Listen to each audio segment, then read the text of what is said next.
Good morning and welcome to this thought for the day for Friday, and today we're turning to Psalm 138. I will praise you, O Lord, with my heart. Before the gods I will sing your praise. I will bow down towards your holy temple and praise your name for your love and your faithfulness. For you have exalted above all things your name and your word. When I called, you answered me. You made me bold and stout-hearted. May all the kings of the earth praise you, O Lord, when they hear the words of your mouth. May they sing of the ways of the Lord, for the glory of the Lord is great. Though the Lord is on high, he looks upon the lowly, but the proud he knows from afar. Though I walk in the midst of trouble, you preserve my life. You stretch out your hand against the anger of my foes. With your right hand you save me. The Lord will fulfill his purpose for me. Your love, O Lord, endures forever. Do not abandon the works of your hands.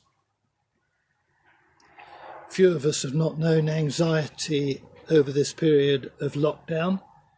Anxiety about being cooped up alone, perhaps, or with energetic children, lack of human contact, anxiety about job, about finances, about family well-being, or maybe just anxiety about the virus itself, especially for those of us who are older.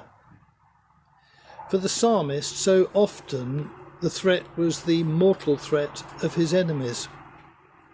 But one of the joys of the Psalms is that they never shy away from difficulties and problems and threats, and yet within it they always exude faith and hope. It's one of the reasons we keep coming back to them during this period of lockdown. The psalmist spoke words of hope that were based not just on the words and promises of God, but upon experience. Upon his experience and upon the experience of his people.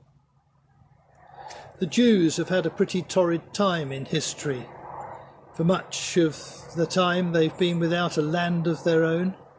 Again and again they've been under threat of annihilation, yet always, in every circumstance and generation, they have survived.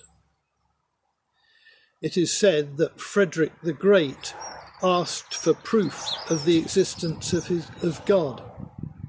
And it was his physician who briefly and to the point said, "The Jews, my Lord."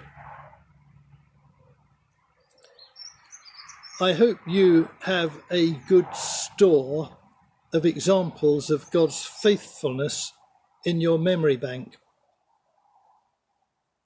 On Sunday, I spoke about God's provision for us for personal transport during my time at theological college. And during theological college, I kept accounts to the penny. When we started, we had very little idea about how, as a family, we were to be supported. We knew there were grants that we could apply for. We hoped that family and friends would perhaps help out, and we were members of a generous church. But we didn't know how we were to be supported. And it created a huge impression upon us when I finished at theological college and came to be ordained and checked the accounts. I found that within pence, the amount in the bank account was the same as it had been at the time when I started.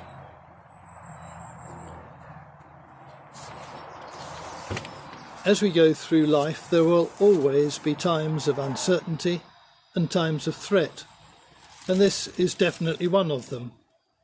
But I hope that you can say with the psalmist, verses 7 and 8, "Though I walk in the midst of trouble, you preserve my life. You stretch out your hand against the anger of my foes. With your right hand you save me. The Lord will fulfill his promises, his purpose for me. Your love, O Lord, endures forever. Have a great Friday.